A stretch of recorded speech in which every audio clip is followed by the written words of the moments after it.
Hola a todos, buenas noches. Todavía estamos solitos, así que vamos a ir charlando mientras empiezan a llegar. El día de hoy vamos a hablar de otro tema que yo creo que está muy interesante. Últimamente estamos teniendo éxito con todo lo que hablamos sobre Rusia. Creo que hablar sobre China, que está muy relacionado, también puede ser atractivo para nuestros oyentes. Como pueden ver de este lado, vamos a hablar de Latinoamérica. ¿Es China el apagafuego? Es un tema interesante el tema de la injerencia de China en la región. Hoy obviamente estamos acompañados por nuestros amigos del CREI, ahora los voy a ir introduciendo, pero mientras se terminan de acomodar voy diciendo unas palabritas. ¿Qué pasa con China acá? Como todos sabemos, se está metiendo de a poquito, va comprando, va produciendo, va construyendo y genera mucho debate. Hay diferentes posturas, están los que creen que es el diablo que está plantando sus semillas acá, están quienes por ahí desde una postura más nihilista, es como es cambiar un imperio por otro, una relación neocolonial, neoimperial que hemos tenido tanto con Estados Unidos, ahora lo va a reemplazar a China. También están los que dicen, no, China lo que está haciendo es tirar una soga para la región, tratando de construir un frente antioccidental. La realidad, yo creo, es que China es un país que tiene sus propios intereses como cada uno. La postura que tienen los chinos es, nosotros vamos a buscar lo mejor para nuestro país, ustedes hagan lo mismo, negocien como les salga, si lo hacen mal, no es culpa nuestra, es culpa de ustedes que son los inútiles. Según lo entiendo. Pero bueno, nosotros por algo tenemos un panel de expertos para hablar de esto, así que los vamos a ir acercando e introduciendo. Hoy nos están acompañando, Manuel Espinosa, director del CREI, Jorge Capelán y Lester Pilarte. Hola, ¿cómo están? Ahora ya va cada uno a tener su tiempito para charlar. Manuel, si querés comenzar, yo sé que estás un poquito complicado de la voz hoy, así que vamos a valorar mucho cada palabra que puedas decir. Muchas gracias. Azul, amigos, Jorge, Lester, colegas del CREI, luego se van a integrar Bolívar y Bolívar Telles y Juan Urbina. Claro, es un tema para nosotros importante ver cómo hay una disputa prácticamente entre potencias por nuestra región. Miramos hace poco a la Laura Richardson, jefe del Comando Sur, hablando sobre recursos estratégicos que son de nuestra América, pero que las pretensiones de Asia, de China, de Rusia, para comercializarla, constituyen un problema de seguridad nacional para los Estados Unidos. Como quien dice, esto es de nosotros, pues no es de ningún otro país. La vieja doctrina Monroe. Te pediría, Azul, si pudieras poner los 3 videos, los cortos videos que tenemos preparados para introducir el tema de hoy. A ver, sí, esta es la primera vez que lo hago, a ver si sale bien.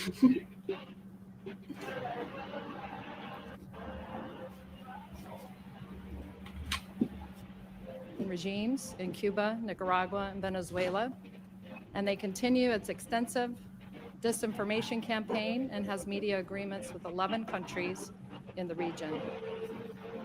There are over 30 million followers of Russia Today, Espanol, and Sputnik Mundo. These activities undermine democracies and challenge our credibility. We must use all available levers to strengthen our partnerships with the 28 like-minded democracies in the region who understand the power of working together to counter these shared threats.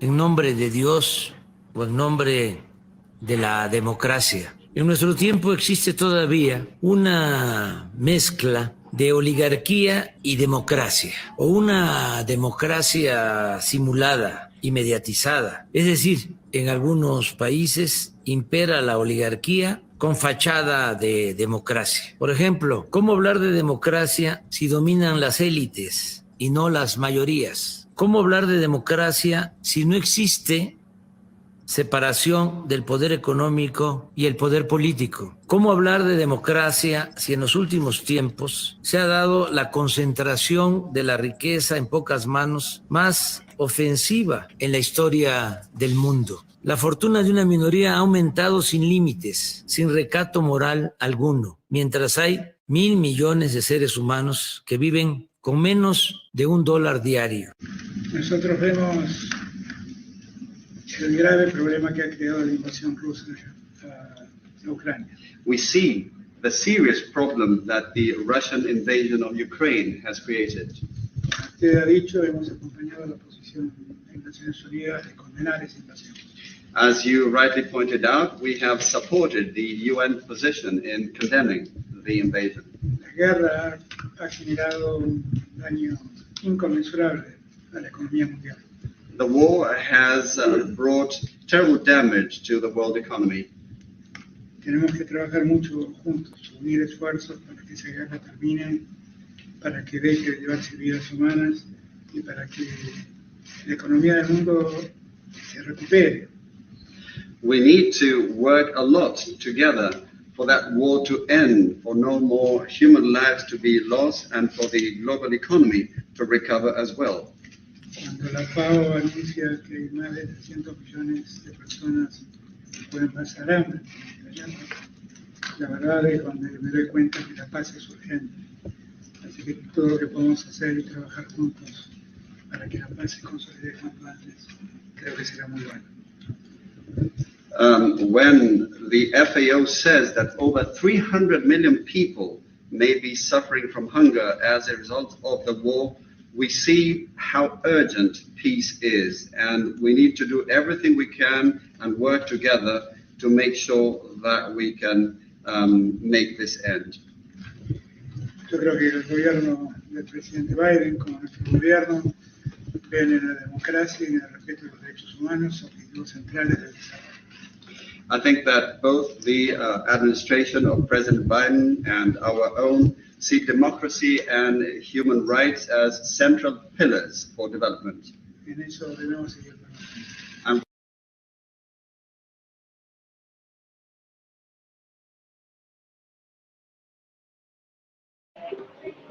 Ok.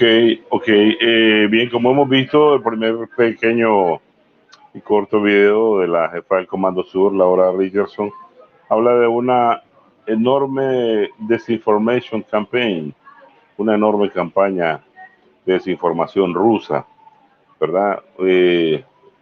¿Cómo entender?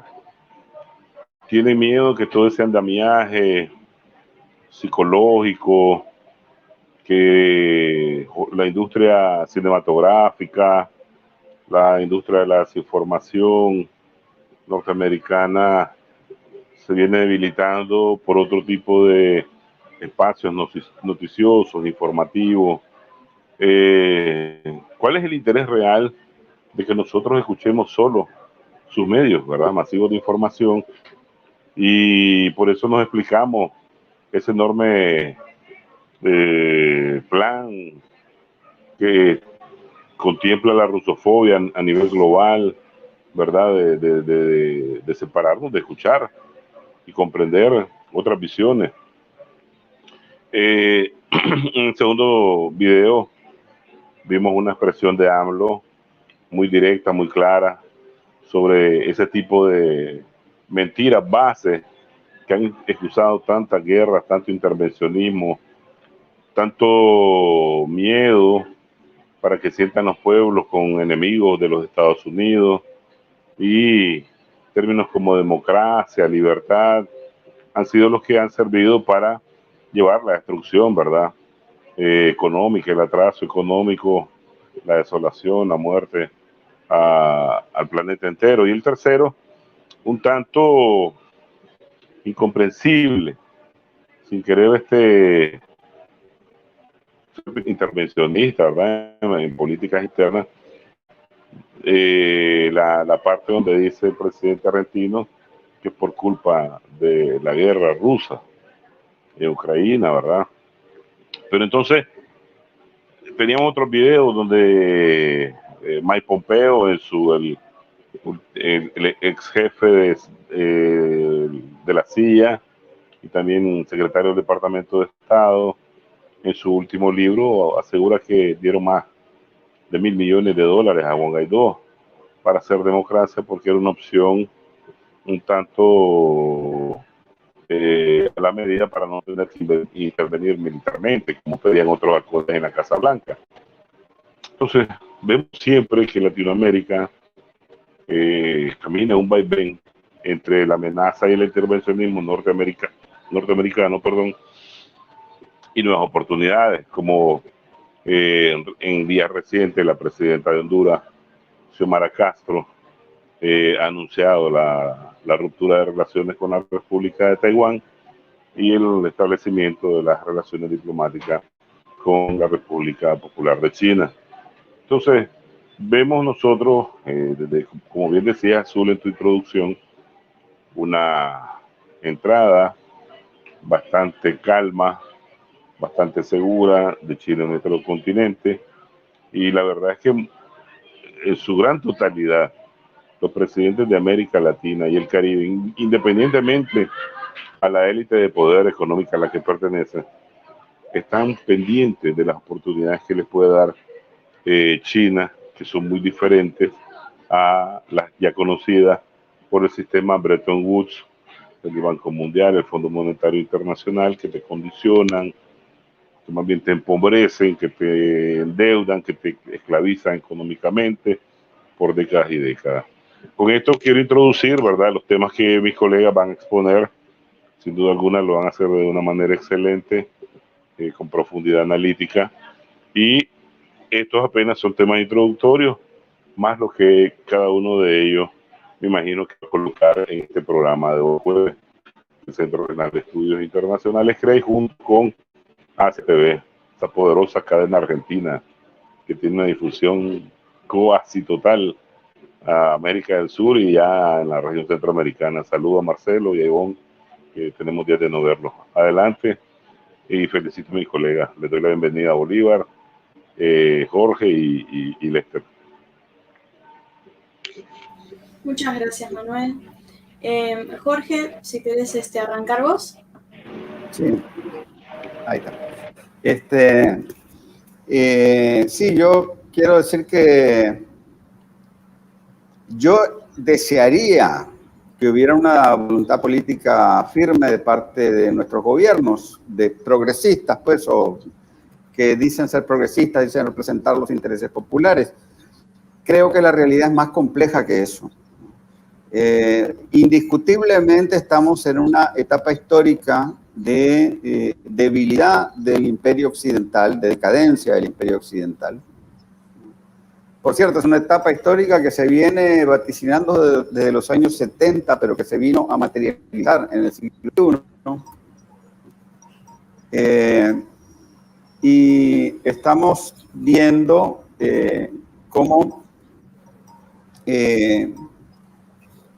los Estados Unidos pierden poder en el mundo.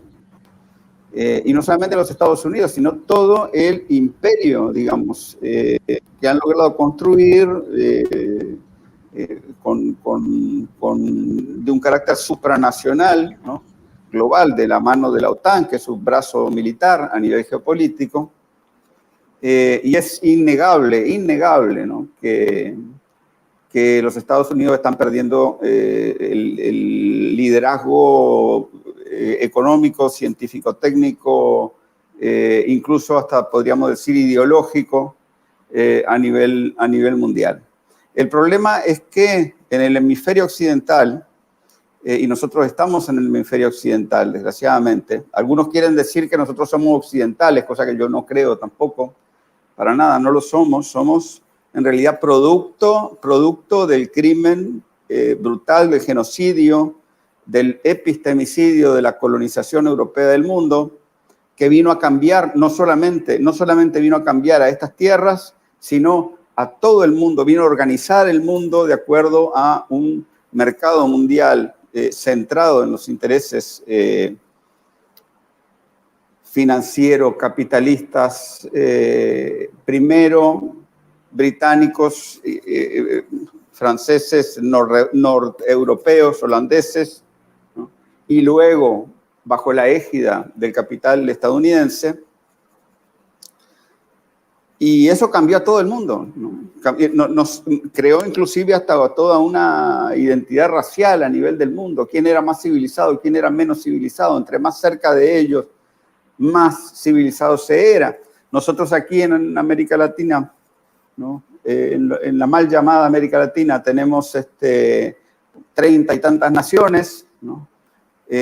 ¿A santo de qué? Tenemos 30 y tantas naciones, cada una es un pedazo de tierra alrededor de un río conectado con un puerto que va directamente, ¿no?, a exportar las materias primas que aquí se producen, ¿no?, a los mercados occidentales en las condiciones que ellos quieren recibir esos productos, y que además nos obliga a consumir los productos industrializados que ellos producen, ¿no? En realidad todo es un juego hecho para que no nos desarrollemos, para que no seamos independientes, para que no seamos una civilización. Y todavía estamos, o sea, después de 200 años, ¿no?, de independencia formal de España, de la independencia de España, estamos en el mismo juego, ¿no? Solamente que es un juego que ya no es colonial, sino que es neocolonial, pero que se basa en los mismos principios rectores. Nuestra independencia fue en realidad una independencia marcada por los intereses de Inglaterra, de Francia, de Holanda, de las potencias que llegaron a esquilmar a lo que es la península ibérica, pues, ¿no? Que tuvieron, en realidad, ellos son, la península ibérica hoy en día son los latinoamericanos de Europa. El problema es que ellos no se asumen como tales, ellos se asumen como europeos y civilizados. En fin, bueno, esa es una reflexión que podíamos hacer sobre la pasada cumbre iberoamericana de este fin de semana pasado, pues, que la verdad es que fue bastante intrascendente, me van a disculpar, en términos históricos, en términos geopolíticos. Lo cierto es que dentro de toda esta hegemonía occidental se regurgitan una serie de prejuicios, ¿no? Prejuicios, nos quieren inculcar a nosotros una serie de prejuicios hacia los demás para que no podamos nosotros cambiar ese orden unipolar impuesto por Occidente hace 500 años al mundo, ¿no? Y por eso mismo, ¿no?, nos quieren inculcar los prejuicios contra los chinos, ¿no? Los chinos son por definición malos, ¿no? No se puede confiar en ellos, ¿no? En todo caso, si los chinos tuvieran el poder, ellos harían exactamente lo mismo que hicieron los europeos, ¿no? Esa es una normalización de la colonización occidental del mundo, ¿no? Y al mismo tiempo es una autonegación, ¿no?, de la capacidad nuestra de formar, de diseñar, ¿no?, un nuevo orden libre de esas cadenas de explotación por las cuales Occidente ha sometido al mundo, a nosotros y al resto del mundo también. Desgraciadamente, nosotros aquí en nuestra región tenemos muchísimos pensadores que han producido muchísimo pensamiento original, tenemos muchísimas experiencias sociales de transformación social, pero al mismo tiempo que tenemos eso, también tenemos, ¿no?, una fuerte dependencia y una fuerte penetración, ¿no?, en el terreno de las ideas, ¿no?, de parte de los valores occidentales. Y hoy en día, desgraciadamente, a nivel subjetivo, ¿no?, creo que tenemos muchas debilidades, ¿no? La propuesta de China, miren, hay una cosa que es fundamental, ¿no? No se trata de cuál es la ideología política que tenga Rusia o que tenga China. Lo que se trata es cuáles son las fuerzas motrices que determinan el desarrollo de una determinada propuesta civilizatoria. La propuesta civilizatoria de Occidente lleva a una primacía del capital financiero, ¿no?, sobre cualquier otro tipo de capital, ¿no? Básicamente, el ejemplo máximo de esto son los Estados Unidos, ¿no?, donde ni siquiera tienen un banco central, sino un cártel de grandes bancos privados, ¿no?, y en el cual la banca es dueña del Estado, ¿no? La banca es dueña del Estado profundo. La banca, junto con el capital militar industrial, ¿no?, junto con el sector energético, ¿no?, junto con el sector tecnológico, con Silicon Valley, ¿verdad?, Pero tenemos que estar claros que la lógica última, ¿no?, del imperio estadounidense, el imperio profundo estadounidense y su apéndice europeo, que en realidad Europa es una colonia supeditada a los Estados Unidos y utilizada por los Estados Unidos desde el punto de vista de la dominación geopolítica, la lógica última de ese imperio, ¿no?, es una lógica especulativa, es una lógica que no está basada en la economía real y que en última instancia está basada en la deuda y en la guerra. Entonces, ¿qué es lo que pasa? O sea, no importa que Irán sea una república islámica, no importa que Rusia sea o esté desarrollando un modelo nacionalista sobre bases de una cultura cristiana ortodoxa, ¿no?, y sobre la base de una identidad eslava, pero que también incluye a otros pueblos que están comprendidos dentro de toda esa esfera. No importa que China se esté desarrollando en el sentido, ¿no?, de una sociedad socialista con miras a construir el comunismo algún día. No importa, porque lo que prima en todos esos casos es la economía real, ¿no?, es la producción real de valor. O sea, en el fondo, no se trata de un problema de si los chinos son unos grandes idealistas que piensan en el bien de toda la humanidad. Son una civilización que tiene 5 o 6 mil años de historia. Ellos saben cuál es su lugar en el mundo. Y saben muy bien, tanto los chinos como los rusos, como los iraníes, ¿no?, ellos saben muy bien que en el mundo del futuro vamos a tener que vivir, ¿no?, con diversas alternativas y que no es factible destruir al mundo porque si no, no se puede vivir en él, ¿no? Ese es el principio de realidad que prima, ¿no?, que prima en todas las potencias que están surgiendo en el nuevo orden multipolar. ¿Por qué? Pues sencillamente porque esas mismas potencias son la expresión de un poder político, ¿no? Y ese poder político de alguna manera está basado en algún tipo de contrato social. Entonces, al estar basado en algún tipo de contrato social, tienen un principio de realidad. No pueden negar que en el mundo de hoy no se puede producir sin echarle al vecino los efectos de la producción. En todo caso, tiene que haber una interdependencia. Ciertamente, o sea, esa es la verdad. Pero por otro lado, los que niegan el principio de la realidad son los imperialistas occidentales, cuya principal potencia se rige por el destino manifiesto. El destino manifiesto es precisamente la negación radical del principio de realidad, ¿no? Ellos creen que ellos pueden seguir concentrando poder y seguir conquistando y conquistando y conquistando, ¿no?, y que de alguna manera las cosas van a funcionar, ¿no?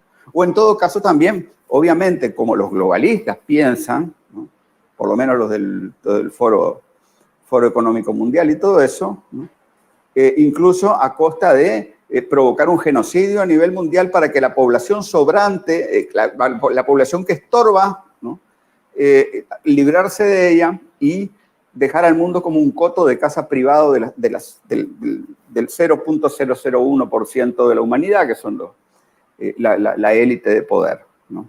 Entonces, ¿qué es lo que pasa? O sea, yo diría, ¿no?, la lógica que tiene China, ¿no?, es ganar, ¿no?, en el comercio internacional.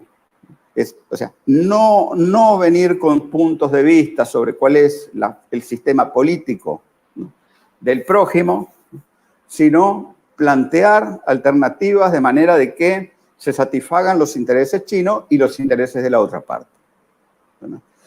Ahora, yo quiero decir, nosotros, el problema que tenemos, que yo veo que hay aquí en América Latina, muchas veces, tanto de parte de las oligarquías locales, como de parte de muchos gobiernos progresistas, como incluso como de parte de muchos activistas nuestros, que queremos ver un mundo multipolar, es que nosotros tendemos a veces a pensar a que los demás van a venir con soluciones para dárnoslas a nosotros, y no es cierto.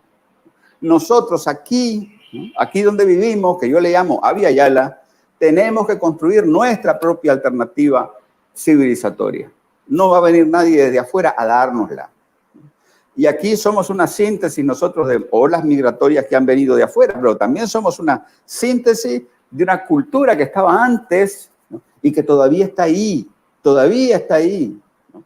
Tenemos más de 103 lenguas originarias que se hablan aquí, y esa es una riqueza civilizatoria para cualquiera que quiera hacer una verdadera alternativa de desarrollo humano en el mundo. Esa es una riqueza extraordinaria a la que no se puede renunciar.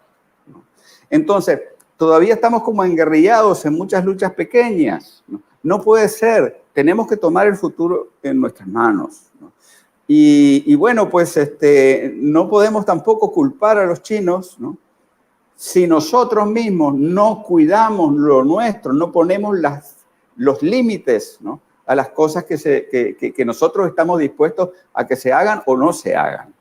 Pero para eso tenemos que tener nosotros las prioridades bien claras.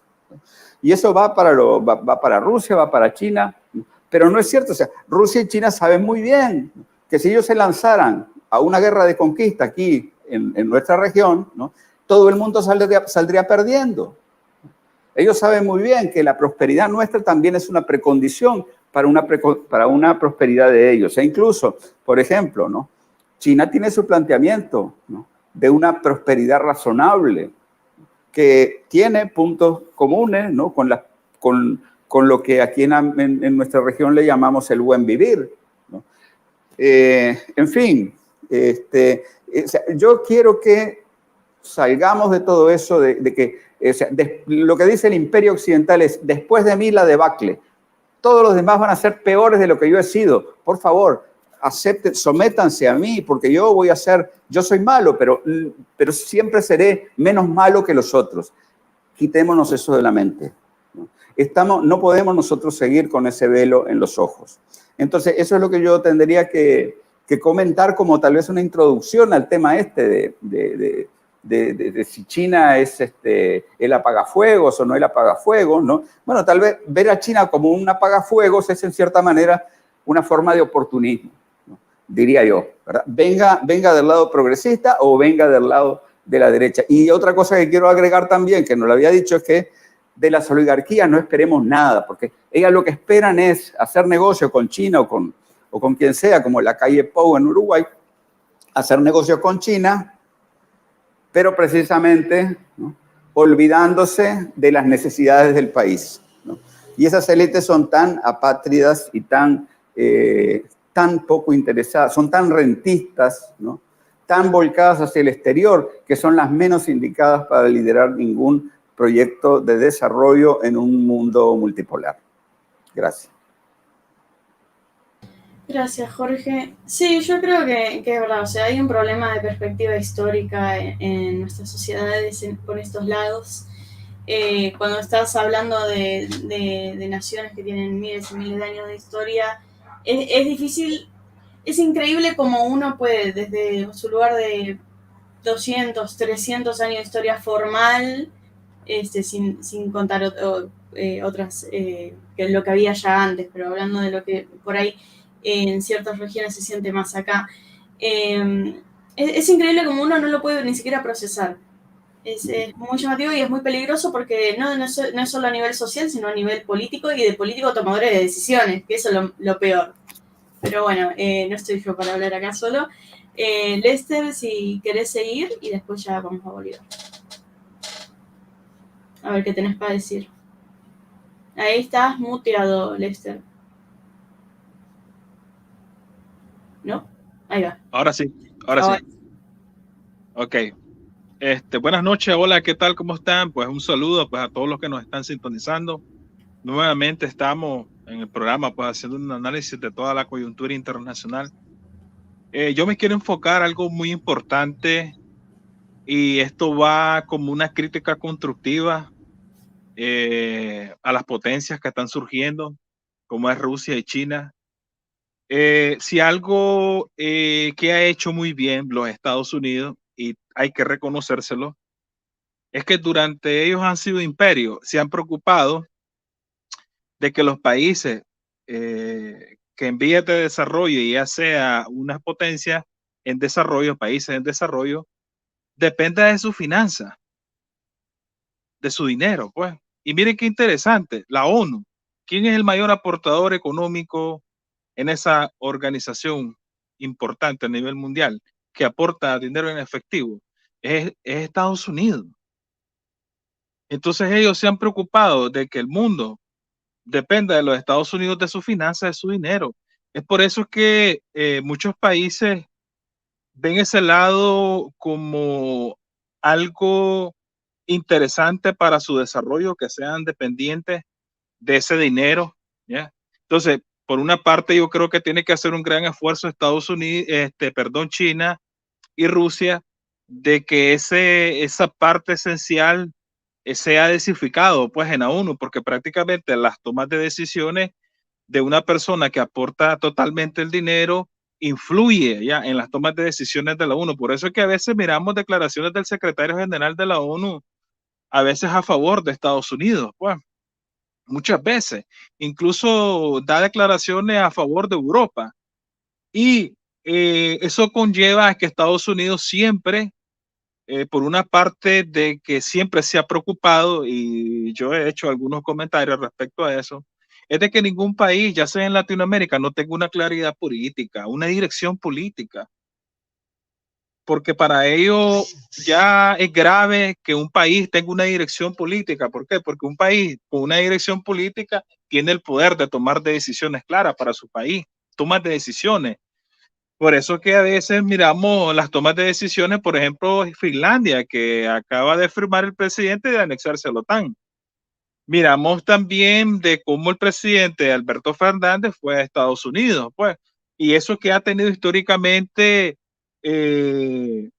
noticias muy buenas o cosas que han pasado dentro del país de Argentina, haciendo con la crisis del año 2021 que endeudaron al país, incluso que el FMI pues tuvo que ver en esa crisis económica, y sin embargo pues el gran esfuerzo que hicieron los presidentes Kirchner de sacar la economía de Argentina al país, y instantáneamente gana Macri con una estrategia política de otra vez de endeudar el país y que sea dependiente de Estados Unidos. Eso siempre ha pasado, pero sin embargo, notamos que muchos países no tienen esa claridad política porque vuelven a repetir el mismo error, ¿ya? Entonces Estados Unidos ha hecho ese trabajo muy bien de que sus países, esos países como Latinoamérica, que no tienen una claridad política, una dirección, dependan de ellos, de su dinero.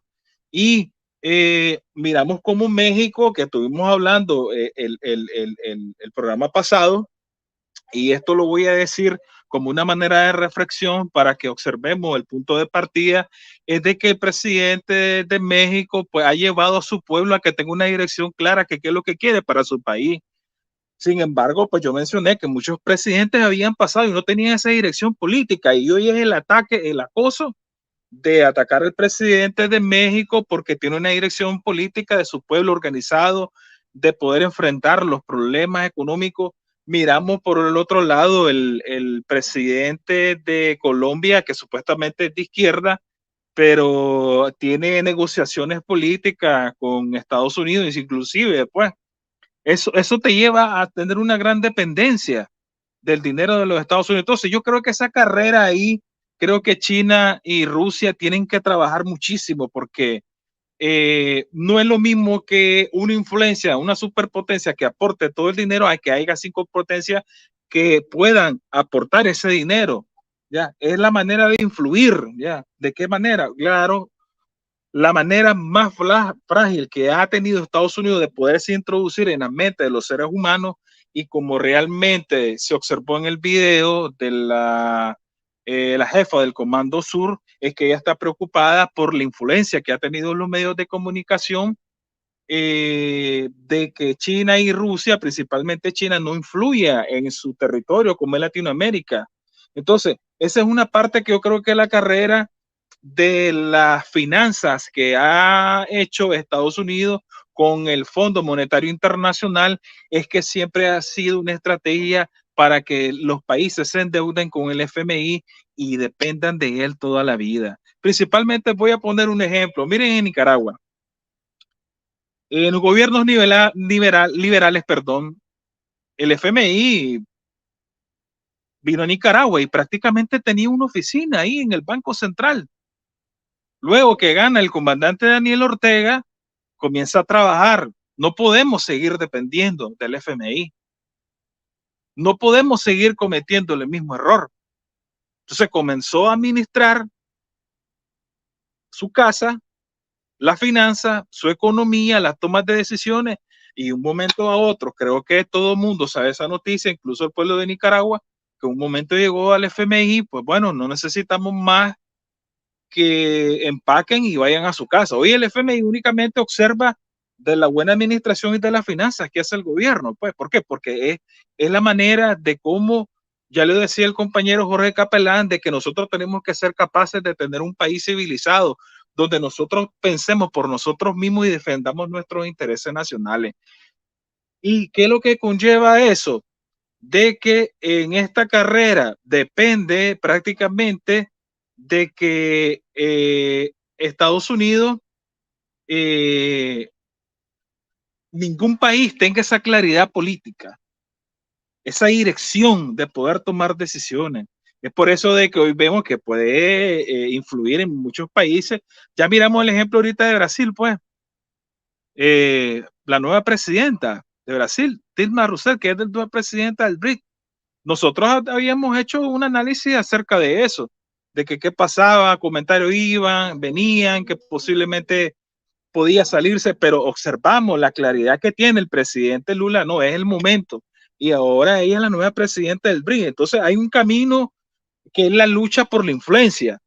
Y la influencia tiene que ver el manejo de la finanza, que eso va a ser al futuro del desarrollo de donde nosotros podemos ir en la dirección. Por eso es que es tan importante Estados Unidos, de que ha trabajado a lo largo de los años, de que siempre, no importa que sea si el país va desarrollándose, si el país va teniendo direcciones económicas espectaculares, a ellos no les interesa que vos dependas de su finanza, que te endeudes con ellos.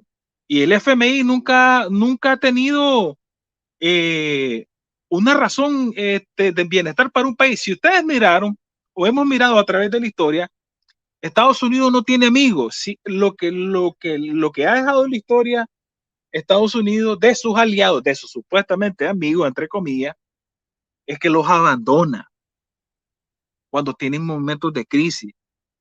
Abandonó a Argentina en el 2001, abandonó a Afganistán, abandonó Irak, abandonó Siria, con la única diferencia que en Siria está sacando el petróleo. Tiene un historial de abandono de supuestos amigos, pero no son amigos. Deja abandonados sus aliados. ¿Por qué? Porque ellos velan por sus intereses económicos. ¿Y cuál es el interés de ellos? De que siempre dependan de ellos. Para eso es el FMI. Y con eso cierro, porque es importante de que cada país hoy en este momento no tiene que ver la ideología, tiene que ver el aspecto cultural económico para el bienestar de todos los países en una sola dirección, la dirección política del interés nacional de cada uno de los países de Latinoamérica. Con eso cierro. Muchas gracias. Gracias, Lester. Justo estábamos hablando de estos temas antes de comenzar la charla, de cómo en el caso de la Argentina es un tema cíclico, el tema de endeudarse con el FMI, salir de la deuda, volver a endeudarse. Es un tema complejo, difícil de entender incluso para los mismos argentinos. Bolívar, si quiere hacer unos comentarios. Como no, gracias, Azul. Buenas noches, colegas, tertulianos. Me alegra estar de nuevo con ustedes aquí reflexionando. Quiero comenzar esta reflexión solamente recordando cómo es que se establecieron relaciones entre Estados Unidos, relación internacional de Estados Unidos y América Latina preindependencia y postindependencia. En ambos momentos históricos no fue una relación de armonía, entre los Estados Unidos hacia Latinoamérica. Todo lo contrario. Ya en el 1823 surge la famosa doctrina Monroe, que hoy la está aplicando aún porque tiene vigencia para ellos.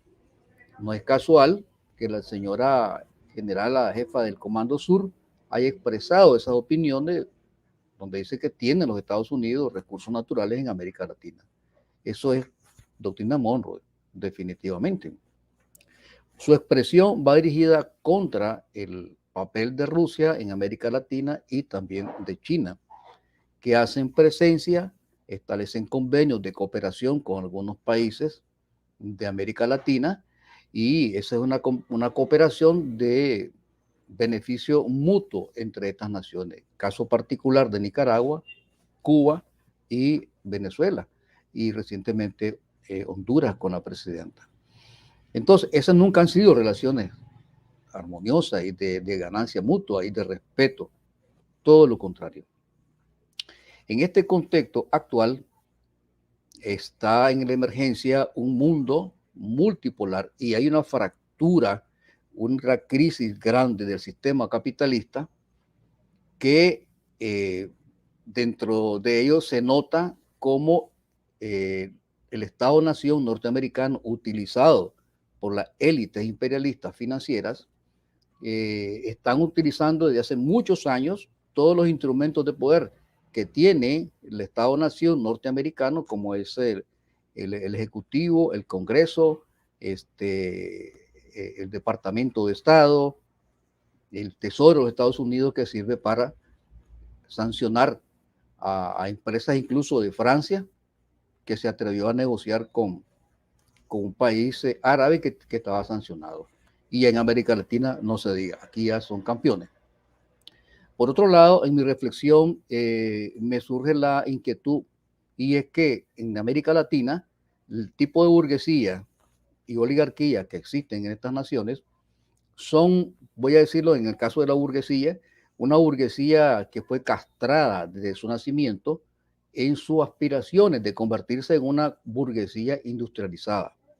Si en algún momento la oligarquía miró hacia Europa y no hacia el norte, hoy en día todos esperan la bendición del norte, porque es una burguesía castrada en el interés de convertirse en una burguesía industrial con independencia, entre comillas, que nunca lo ha sido. Le castraron esa opción que tuvo. Y lo otro, que hoy en día esa burguesía sufre desde hace rato una orfandad ideológica. ¿Por qué esto último? Porque la ideología liberal, con todo lo que trajo para Europa y los Estados Unidos, ya cumplió su cometido social. Cumplió, ya definitivamente no aporta nada. Lo vimos con Bretton Woods en todo el siglo XX, y cómo esa misma generación de la élite se encarga de hacer una ruptura en el sistema capitalista cuando separan el dólar, el oro del dólar. Y ahí comienza un mundo a sacudirse. ¿Por qué hacen esto? Porque los pensantes del imperialismo, se enteran que hay una superproducción en el capitalismo y hacen un cálculo que el sistema va a entrar en crisis porque la superproducción coloca en el mercado, en los mercados, todo lo que se genera, y se abarrotan los mercados y ya se estanca la producción. Por eso es que están desindustrializando desde los años 80 los Estados Unidos, Europa, hasta que nosotros miramos lo que está pasando. Pero por otro lado, ellos tienen un gran interés en América Latina, en particular el imperialismo norteamericano. Y aquí quiero definir qué cosa es el imperialismo de la perspectiva económica política. Es la fase superior del sistema capitalista cuando ya exportan capital financiero. No solo exportan la producción real, como dijo la economía real, como dijo muy bien Capelán, sino que ya exportan capital. Nicaragua fue víctima de ese sistema cuando Londres le hizo préstamo a nuestro país por el siglo XIX. Y ahí ya estaba la famosa doctrina Monroe. Entonces, el sistema está en crisis, y ante esa crisis emerge, por otro lado, una nación como Rusia y China, la India y Irán, que junto a otros países constituyen una serie de bloques que tienen un proyecto distinto, un proyecto donde todos van a cooperar, todos se van a unir para trabajar en equipo y desde mi punto de vista van a crear una serie de organizaciones internacionales que sustituyan lo que el liberalismo occidental creó en Bretton Woods. Esa ONU está al servicio del imperialismo norteamericano y la élite. La UNESCO, que está al servicio también de ellos. Ahorita, si nosotros nos percatamos, la UNESCO en la reunión de 1995 de Bolonia, la UNESCO hizo una reunión y ¿qué fue lo que hizo? Destruir mediante un proyecto todo el sistema educativo del mundo. Es increíble cómo está eso. Solo basta leer los acuerdos, solo basta de acercarse un poquito a las instituciones educativas para percatarse que lo que son éticas, principios morales, que debe ser el centro de la formación de la persona, no existen. Y eso genera un concepto individualista, que repercute luego en la práctica de la persona. Por otro lado, en las relaciones de Rusia con América Latina son unas relaciones de armonía. En el caso de Nicaragua, hoy me enteré, pues estábamos viendo la noticia, que hay una delegación de nicaragüenses que llegó por parte de nuestro gobierno sandinista, llegó a Rusia. Entonces le condecoraron a unos nicaragüenses, al compañero Laureano, reconociendo el trabajo de cooperación y el esfuerzo que hace nuestro gobierno a través de su persona. Condecoraron a la compañera Alba, que es la embajadora de Nicaragua en Rusia. Eso es un gesto simbólico muy importante también. Y hay un foro que está organizando el Partido Rusia Unida y que Nicaragua es parte de un comité organizador y está presente también. Un foro internacional que están organizando. Eso es una evidencia, una muestra de cómo está avanzando ese mundo multipolar y que cómo está impactando también en América Latina.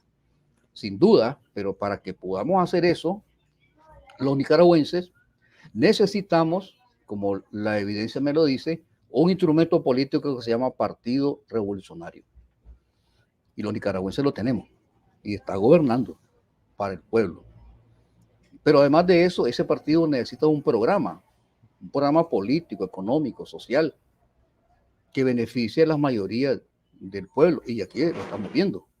Hay muchas evidencias, solo con las carreteras, los hospitales que se han construido. Es decir, necesitamos una ideología también. Y la ideología política la tenemos en Nicaragua, con nuestro partido. Digo nuestro partido porque, bueno, somos nicaragüenses y en definitiva yo soy sandinista. Y tengo que decirlo. Pero en América Latina se necesitan esos instrumentos. Ahora, hay surgido agrupaciones políticas que llegan al poder a través de frentes nacionales o agrupaciones, pero son pluriclasistas, plurideológicos, lo que limita la reestructuración o la transformación de la sociedad, comenzando por las constituciones políticas. Algo bien difícil para cualquier gobierno que intente hacer un cambio. Una cosa importante que hay que mencionar y es el papel de China en América Latina de cara a la ruta de la seda. Nicaragua es un lugar estratégico y está en el mapa de la ruta, aparece Nicaragua. Aparece Nicaragua ahí, allá en un lugarcito, en unos libros que he leído de geopolítica aparece.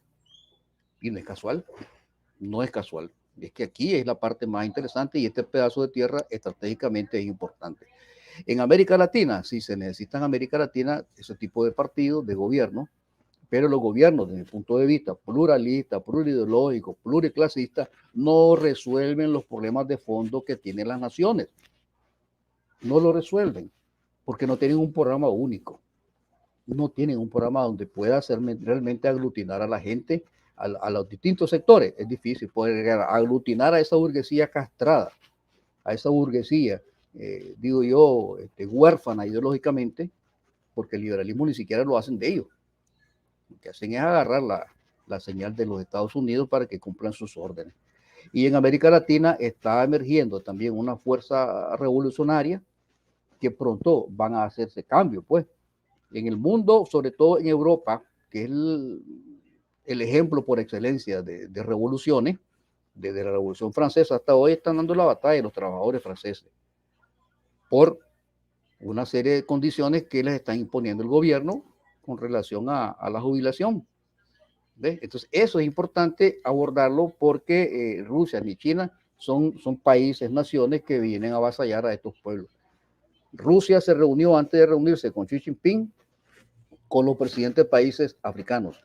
Se reunió con Irán y Arabia Saudita, que limaron sus asperezas.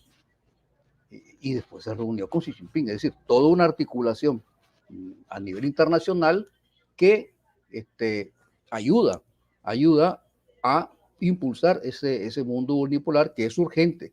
Es urgente porque el sistema capitalista está colapsando. No estoy diciendo que se va a formar un sistema socialista mundial ni nada parecido. No es eso. No es eso. Pero tendrá que surgir otras organizaciones internacionales que sustituyan a las actuales porque están viciadas y pertenecen a los Estados Unidos o a la élite imperialista. ¿Por qué? Como decía muy bien, creo que el compañero Lester o Capelán, que ellos son los que financian. Ellos financian esas instituciones. Ellos lo están pagando. Y el que paga manda. Eso es una ley que se ocurre siempre en el capitalismo.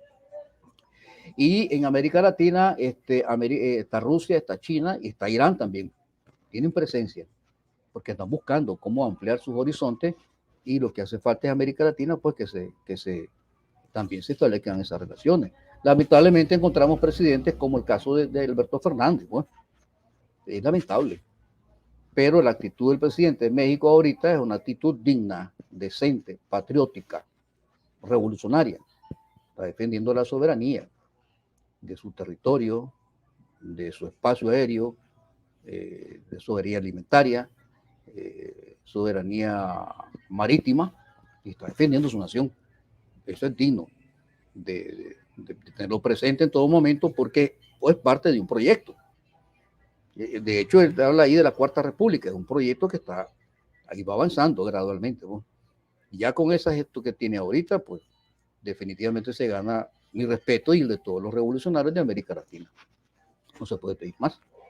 Claro, en América del Sur hay una serie de presidentes que, desde mi punto de vista, no pueden hacer transformaciones como, por ejemplo, la constitución política del país o cambiar las instituciones, transformar las instituciones militares de defensa y seguridad nacional.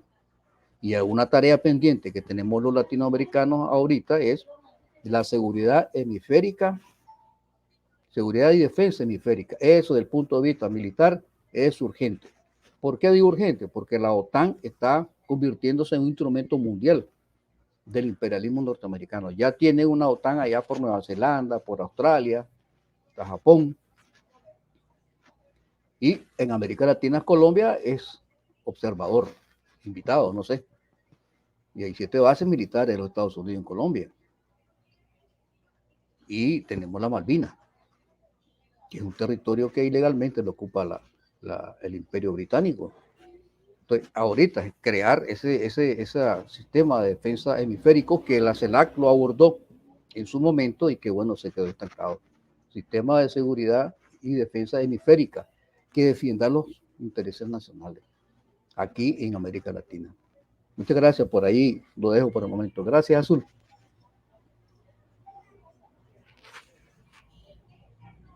Está muteada. Gracias, Bolívar. Ya estamos cerca de la hora, así que habría que hacer un cierre muy, muy cortito de cada uno. Sí, noté que hay mucho interés en los comentarios acerca de, se pregunta, ¿se logrará concretar el proyecto de hacer un canal interoceánico en Nicaragua con la ayuda de China? Buenas noches. ¿En qué quedó lo del proyecto chino de construir un canal bioceánico en Nicaragua? No sé si alguno de ustedes tiene algo para decir. Jorge, te veo sintiendo. Sí, si querés aprovechamos sí. Y bueno, vamos a hacer un cierre cada uno. Sí. Sobre lo del canal, yo quiero aclarar que el proyecto del canal nunca se cerró.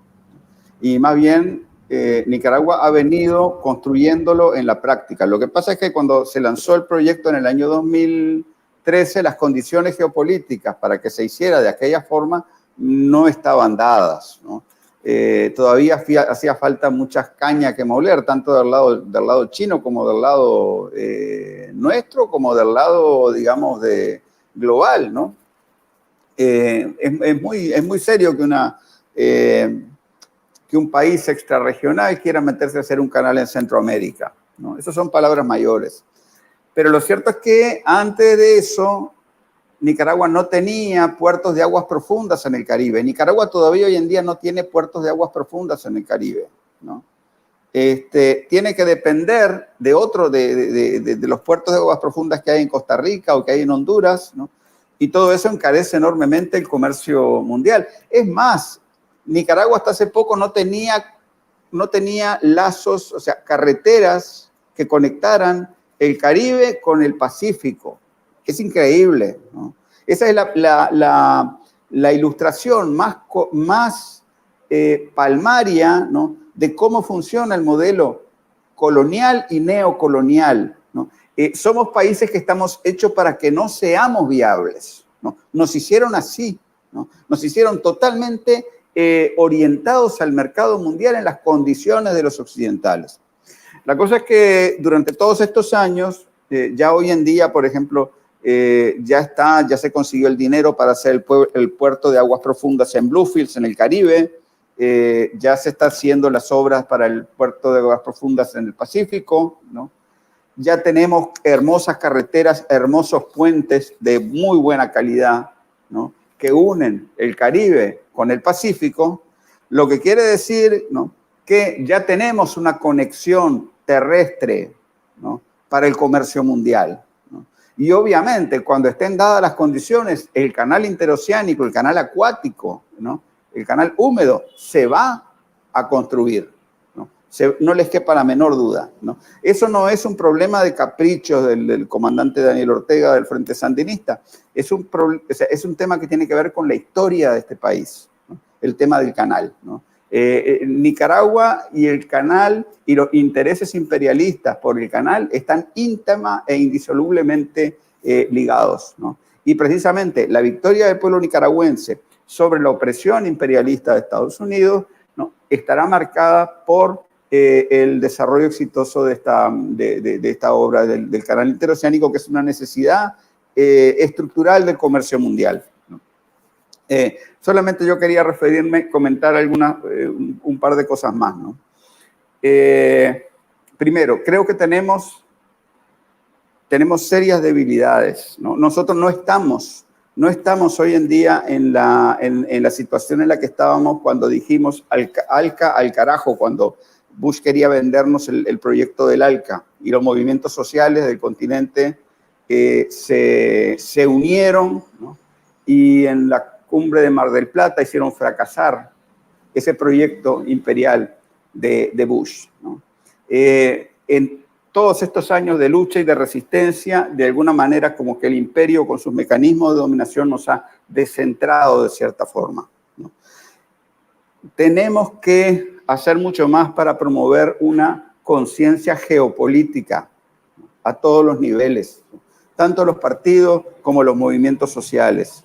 Aquí esto no se va a resolver con luchas de territorios aislados, tampoco se va a resolver solo en los marcos, ¿no?, de los proyectos de liberación nacional, por la sencilla razón de que nuestros países están hechos para no ser viables, ¿no? Si queremos ser viables, tenemos que ser viables como una patria grande nuestroamericana, que a mí no me gusta llamarle América porque es el nombre del italiano que hizo los mapas, ¿no?, y nosotros tenemos que hacer nuestros propios mapas, ¿no? Y ciertamente que tenemos que desarrollar ese proyecto, o sea, tenemos que seguir la obra de Bolívar de San Martín, pero esa obra informada, ¿no?, informada con toda la perspectiva indígena, con toda la perspectiva de la enorme cantidad de grupos que viven en este país, obviamente también la perspectiva de los esclavos, que fue muy importante para la lucha de Bolívar, ¿no? Entender el problema de la esclavitud y el problema del racismo aquí en nuestros territorios, ¿verdad? Y bueno, pues tenemos que desarrollar esa conciencia y realmente proyectarnos no solamente en términos de nuestro país aislado, sino en términos de toda una patria grande que nos abarca a todos los que vivimos aquí, ¿no? Y bueno, y nada más, solamente decir, excelente noticia la decisión de Xiomara Castro, la presidenta de Honduras, de tener relaciones diplomáticas con China y establecer, esperemos que todo ese proceso vaya rápido, tiene que ir rápido, porque yo creo que nos va la vida en ello aquí en Centroamérica. Muchas gracias, Jorge. Nada, Lester, si querés 2 minutitos y después Bolívar y ya vamos a cerrar. Ok, bueno, yo quiero dejar algo muy claro. Creo que para América Latina tiene que darse el despertar del interés nacional, de una América Latina unida. Vuelvo y lo repito, el despertar del interés nacional, de una sola palabra, soberanía. Primero dejo eso entre comillas. Ahora, rapidito. Mire, lo que está pasando en Francia con las huelgas, lo que está pasando en Alemania, lo que está pasando en España, Macron, que por decreto le subió la edad para jubilación a los 64 años, ni siquiera pasó por la Asamblea Nacional, y él dice que no hay dinero, que es tan mentiroso. En Alemania también dice que no hay plata, en España dice que no tienen dinero, ellos dicen que no tienen plata, pero sí tienen plata para el armamento bélico de enviarlo a la Ucrania. Ahí sí tienen dinero. Justifican todo eso en de cerrarle las puertas al pueblo europeo para todos los recursos llevarlos al teatro de la guerra. Que es sencillo, Macron dice de que no hay dinero. Entonces, todas estas protestas que se están dando allá es porque nunca el pueblo europeo, jamás en la historia, han tenido ese despertar del interés nacional de Europa, sino que han tenido el despertar que le ha dado siempre en la cabeza como un cocorrón, un martillo al pueblo europeo, de que nunca tengan una dirección o que alguien los guíe para hacia dónde van.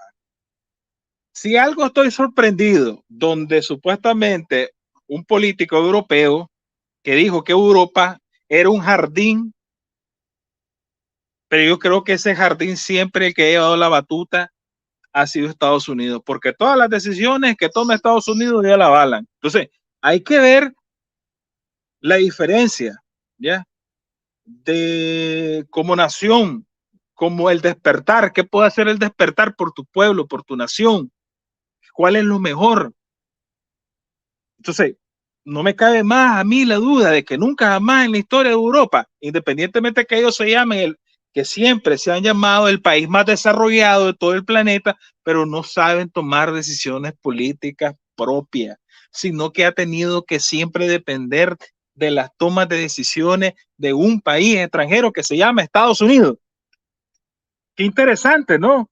Donde culturalmente tienen la mejor educación, tienen el dinero, el desarrollo, pero no tienen ese despertar de la conciencia, de la toma de decisiones que es bien para su pueblo.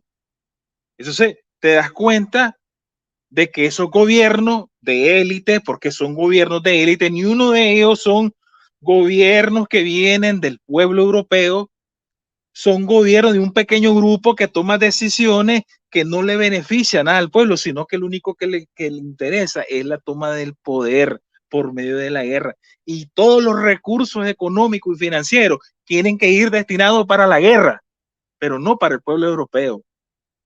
Qué interesante. Qué interesante. Y aquí en Latinoamérica, los países que tienen ese despertar de soberanía nacional, o despertar de su pueblo, ha sido Nicaragua, Venezuela y Cuba. El despertar, eso es lo que le tiene temor a Estados Unidos, de que el despertar del interés nacional sea el despertar de todo el pueblo. Ya lo dijo, ya lo había hecho el comandante Hugo Chávez, que en paz descanse, que él hizo el despertar del pueblo venezolano que le hacía falta 100 años, porque Simón Bolívar, luego de pasar Simón Bolívar, más de 150 años, tuvo el despertar del pueblo venezolano por un solo hombre que se llamó Hugo Chávez Frías.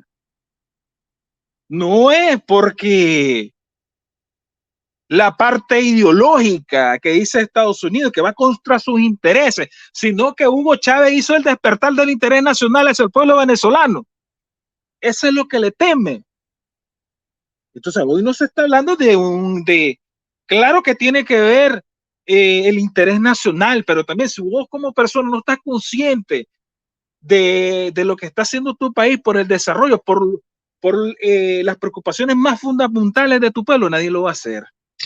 Y con eso quiero cerrar. Un saludo a toda Latinoamérica, saludo para México, a Brasil, y qué bien por Brasil. Es que Dilma Rousseff, una mujer, felicito a las mujeres que tienen la capacidad de administrar bien los recursos de su país. Ha sido una mujer, excelente decisión del presidente de Brasil. Entonces, con eso quiero cerrar. Muchas gracias. Muchas gracias, Lester, como siempre muy interesante. Y Bolívar, le queda el cierre a usted. Bueno, muchas gracias, Azul, muy amable. Bueno, para cerrar quiero reflexionar brevemente sobre este papel que tienen ahorita los Estados Unidos en América Latina, y es que están desde hace rato con una campaña propagandística, política, contra Rusia, China en particular, y por supuesto Irán. ¿Por qué lo hacen? Porque lo quieren desprestigiar a estas naciones que forman parte de un eje emergente de un mundo multipolar, y la quieren desprestigiar ante los pueblos de América Latina, haciéndolos ver que son imperialistas, que son imperios que vienen a controlar a estas naciones. Desafortunadamente, la falta de educación política de nuestros pueblos en algunos casos caen y son víctimas de esa propaganda. Lo digo porque me muevo en Managua, en muchos sitios a nivel popular, y escucho opiniones, hasta que un obrero escuché decir que estaba hablando en contra de Rusia y me dijo que Rusia era comunista, que Putin es comunista.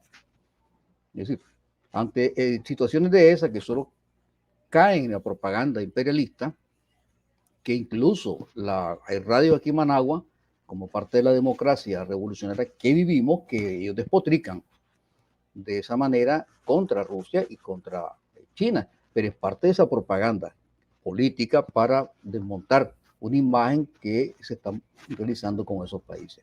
Y la otra forma es la propaganda especial, una propaganda especial que va dirigida efectivamente a implantar en la estructura de pensamiento de nuestros pueblos ideas contra Rusia, ideas contra los chinos, estableciendo una serie de valores o criterios en contra de esas naciones hermanas que tienen gobiernos que defienden a su país y a su pueblo. Y es un ejemplo para nuestros pueblos de América Latina y para nuestro gobierno. Y lo otro es que puntualmente me gustaría resaltar que para que en América Latina surja un gobierno que defienda a su nación, a su país, es necesariamente que debe tener una serie de principios nacionalistas y patrióticos que los defiendan, entre los cuales menciono, por ejemplo, el principio de la independencia. Buscar la independencia del dólar no es una tarea fácil. La independencia política, económica, es importante. El otro principio es la autodeterminación de los pueblos, que sea un principio indeclinable dentro de un gobierno que vaya a transformar realmente y defienda su país. El otro principio es la autonomía para tomar decisiones sin pedirle permiso a los Estados Unidos de Norteamérica, a ninguno, que tenga la autodeterminación. Y el otro principio que es muy importante es que se defienda la soberanía de las naciones y los pueblos de América Latina por ese gobierno, por ese partido, que puede ser en todo caso, sí, un gobierno pluralista, pluriclasista, pero que sea conducido ese gobierno y ese partido o esa organización plural, bueno, por un partido revolucionario que tenga estos principios. Fuera de estos principios se hace bastante difícil defender una nación y un Estado. Lo que está diciendo el López Obrador, presidente de México, es bien elocuente alrededor de esto último que acabo de mencionar. esa es la parte que yo deseo aportar para cerrar, y es la campaña propagandística que están haciendo en contra de Rusia y China, de manera subliminal algunas veces y de otra manera abierta en América Latina, como lo hace la general ahí. Le está diciendo, esto es nuestro, no es de ustedes los rusos ni los chinos, es de nosotros, de los Estados Unidos. Gracias, Azul, muy amable. Bueno, muchas gracias a todos. Este es un tema que da para hablar muchísimo. Yo creo que lo tendríamos que revisitar dentro de poco, porque evidentemente no alcanzó, pasó volando y siento que quedó todo en introducción de temas. Así que si les parece bien, nada, lo vamos a tener que retomar. Nada, les quiero agradecer de nuevo por acompañarme hoy otra vez. Gracias también a los que están mirando en estos momentos, gracias a los que están dejando comentarios, que ponen me gusta, que comparten, ayuda un montón. Hoy el canal tuvo muchos vivos seguidos, entonces que estén acá un ratito más significa mucho. Y nada, nos vemos la semana que viene, seguramente, de nuevo jueves, 10 horas, 10 p.m. Argentina. Nos vemos y hasta la próxima. Muchas gracias, Azul. Saludos, colega. Tertuliano, saludos. Buenas noches. Saludos a todos. Saludos a toda la Latinoamérica. Saludos. Un abrazo a Argentina. También saludos, Azul. Saludos a todos.